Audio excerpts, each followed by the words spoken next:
Welcome back, Dram Fam, to another episode on the Whisky Diary. So, you're here because you want tips on buying gifts for the whiskey lover in your life? Let me explain.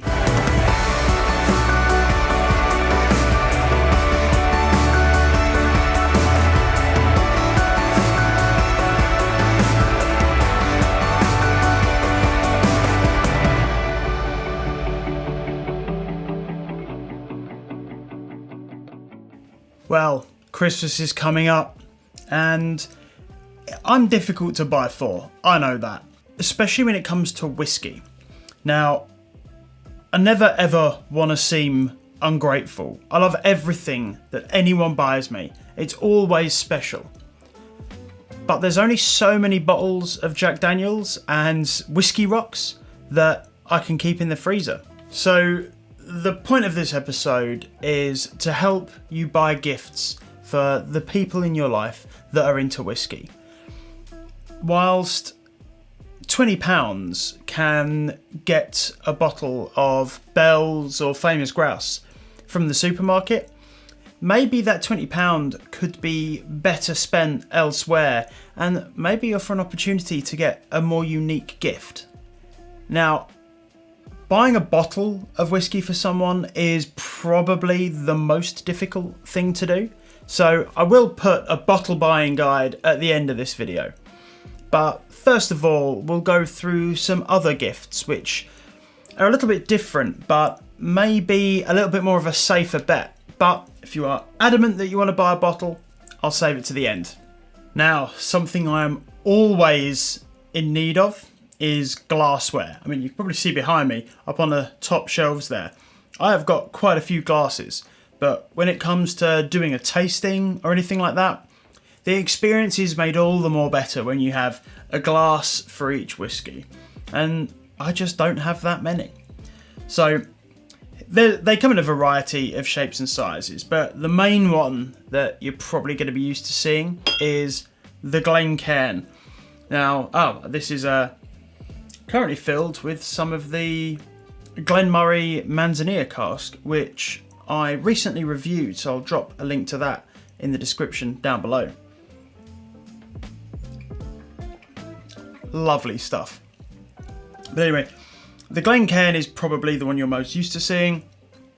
And I mean, this particular one is from the pot still in Glasgow. What's great about it is a lot of these glasses will be sold by the distillery. So if there's a particular distillery or a particular whiskey that person's really into, you can probably pick one up branded with that particular distillery. I mean, we've got Clydeside, Highland Park, we've got Scotch Malt Whisky Society, we've got Ardbeg.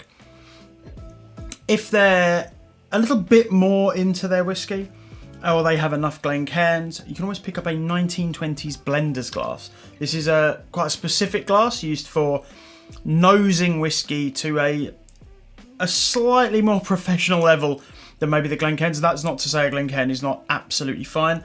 But yeah, these are quite special. They're quite unique, and my partner Fran got me this, and this is one of my favourite glasses on my shelf, and I reserve it for very special occasions. Something that's always useful, a nice jug. This is I got this one from the Master of Malt website. I think it was about £25. Handmade, really heavy, feels really good quality. Really awesome jug. This is the sort of thing that, especially for beginners, is going to make them feel like, you know, they've got a set, they've got a proper kit to work with. So whether they're doing tastings online or they're getting tasting packs, of which I'll be talking about some of those in a minute, this is the kind of thing that's really going to like complete that experience for them. Even for someone that's, you know, been drinking whiskey a while, has a few glasses already, has quite a collection, there's nothing wrong with adding to that. I'm always welcome to have more glasses, especially if it's from a distillery that I know. Now, one thing I'd be inclined to suggest you avoid are tumblers. Now, while these usually look very pretty, generally these are engineered towards cocktails more than drinking scotch. Now, you'll often see them labelled as a rocks glass or whatever, and that's exactly it. It's for drinks that are served with lots of ice. Generally, especially when we're tasting, I would suggest that you don't go straight in with loads of ice. These glasses are kind of more specialist towards the tasting side of things, and I think that that's a big part of drinking whiskey.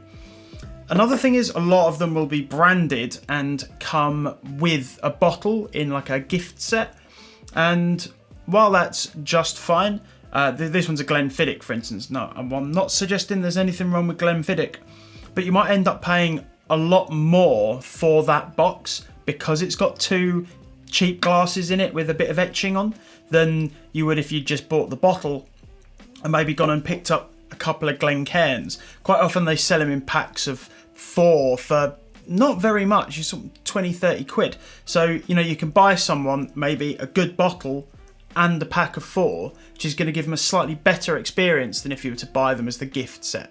Moving on from that, something that I don't use very often but still have is a hip flask. There is actually some in this because I was using it the other day. If I'm going out for a walk or we're going out somewhere and it's cold out, or we're going for a long drive and I want to take a couple of drams with me, I love having a good quality hip flask. This one is a 6 ounce, I believe. Stainless steel. I think this was about £15-20.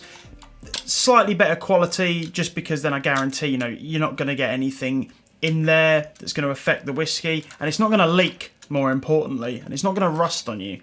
So yeah, this is quite a nice little purchase. You can quite often get them personalised with initials or something like that. Really good personalised gift. Like I say, while it's not something you use all the time, it is something that pretty much stays on the shelf. And every so often, I'm like, I need my hip flask. Another thing to avoid are decanters. I actually don't have any here, but the big glass decanters with a big stopper. While they're very pretty, I don't actually know anyone that uses them, and they can set you back quite a lot of money. So while they look very pretty, they're just not that functional, and it's kind of a waste of money, in my opinion. So next, we're going to talk about tasting packs. These are curated, pre-packaged boxes that may have 5 or 6 different whiskies in them. Usually these are tailored to, maybe Japanese or Speyside or whatever else. And they can vary massively in both price and quality. Now, this is not a sponsored video. I'm not paid to say this. It's just the first place I went and looked. Master of Malt is my go-to online retailer for buying whiskey. And I went and had a look at what they have to offer. So they have Drinks by the Dram, and they offer a number of tasting packs. And honestly, a lot of them looked really, really good. We have regional ones dedicated to Highland, Lowland, Speyside, Islay. They have Christmas themed ones. They've got unusual casks. They've got Japanese. All of them looked to me to have good quality whiskey at anything from £20 upwards for a set. It's worth noting as well that if you maybe want to spend a little bit more, you can pre-purchase a subscription. So I am part of Master of Malt's Whisky Subscription service. It's called Pour and Sip Club, and I pay a fee. I think it's around £25, and every month I get sent 5 random whiskies.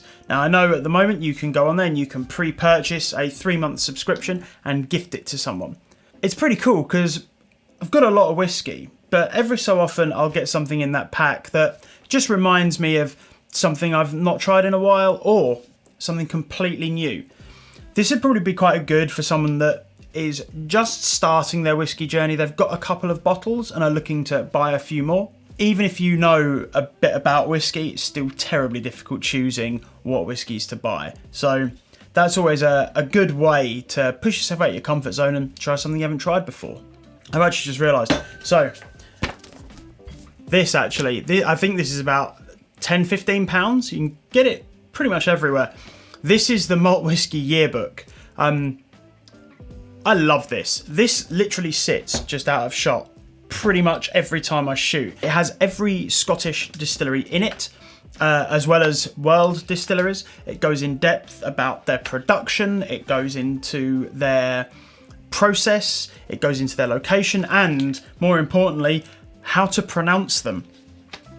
It's got loads of interesting facts about production that year globally, the biggest selling whiskies, stuff like that.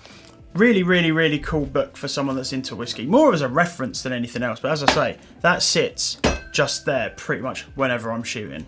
Following on from the tasting packs, quite a lot of distilleries now are offering online tastings. It's quite cool because a lot of the time, you get a couple of videos and stuff along with it, which are going to tell you a little bit more about the distillery, and then a personalised, in-depth tasting from a selection of whiskies from that distillery.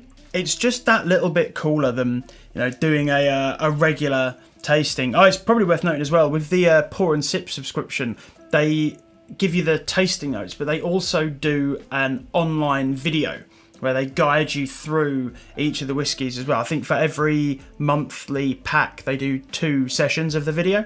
And finally, I'm never going to say no to gift certificates from a specialist retailer like Master of Malt or the Whisky Exchange or something like that. Now, as I say, buying a bottle of whiskey for someone is quite risky. There's a lot to choose from, and they vary wildly in both price and quality.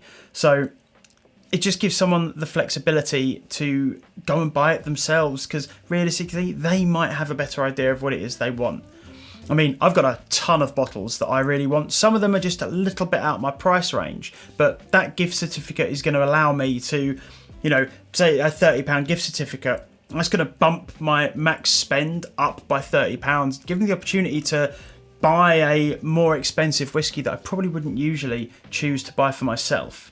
Every year, I do get the obligatory bottle of Jack Daniel's from someone. I'm not complaining about that at all. I've got no issues, but I'll have a couple and it tends to just stay in the cupboard and it doesn't move for a while.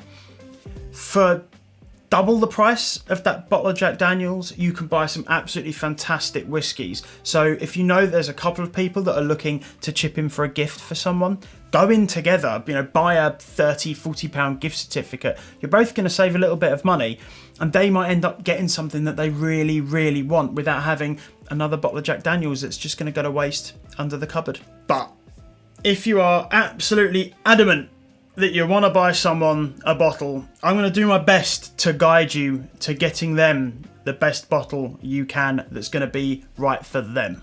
The first thing you have to do is be realistic about budget expectations. You're fairly unlikely to get something for less than around £30. That's kind of where you're really going to get good quality whiskey for your money.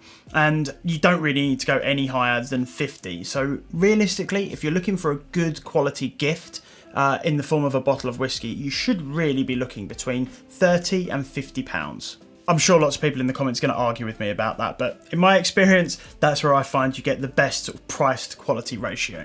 The first thing you can try doing is just asking them outright if there is anything they prefer. Regions are usually a pretty good indication. For instance, Islay. I've got a couple of these down here. These are very smoky whiskies, and they tend to be quite polarising as well in their flavour. So if you ask them and they say, I really like Islay whiskies, you can go on a website like Master of Malt or the Whisky Exchange, and they will categorise a lot of the whiskies by their region. So immediately you can click on there, sort by price. It's going to give you a pretty good idea of what it is that they're going to be into. If you don't want to ask them, but you do know someone that can maybe sneak a peek at the bottles they do have or take a few photos, you're looking for these terms. Now, these are the whisky regions of Scotland. I do have a video explaining the whisky regions of Scotland, but fundamentally, again, they're going to give you a pretty good indication of what it is they like. So if you want to buy something, again, pick a region, set a price, scroll through and choose one from there. If that's a bit too much and you're not finding a definitive region that they tend to like, what you can try doing is taking a bottle, usually one that's got a good dent out of it, because that's a pretty good indication that they're into it. Go onto a whiskey retailer's website and find that bottle. Now, I know on Master of Malt, you go about 2/3 of the way down the page and there is a section that says customers who bought this also bought. Now, I tested this with 4 or 5 different bottles, and it was pretty much bang on every single time, recommending me really good whiskies, about the same price range, maybe just a little bit higher. Like, I put in the Lafroig, it was recommending me Kalila, Lagavulin and Ardbeg. Pretty much on the nose. So that's another kind of cheap way to work out what it is they may like. If it's advice that you're after, you can always reach out on Reddit. Seems to actually be really, really good for people giving out advice. You can always reach out to me on Twitter as well. I'll put my Twitter handle down below. I'm always happy to answer any questions anyone may have about whiskey. And lastly, if you know absolutely nothing, but you're determined that you're going to do it and you're going to go in blind, I've made a video recommending 5 whiskies for beginners. Now, while the person you're buying for might not be a beginner, I'd be pretty confident in saying any of those whiskies are going to offer you a fantastic balance of quality versus price. Personally, even though I have all of those whiskies on my shelf, I would still be more than happy to receive another bottle of them. And I'm sure lots of other people would be too. But anyway, that's enough from me. Thank you all very much for watching. If you've liked this video or if it's been helpful, drop a like down below.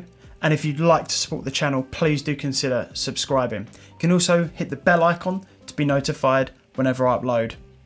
And on that note, Slanjavar.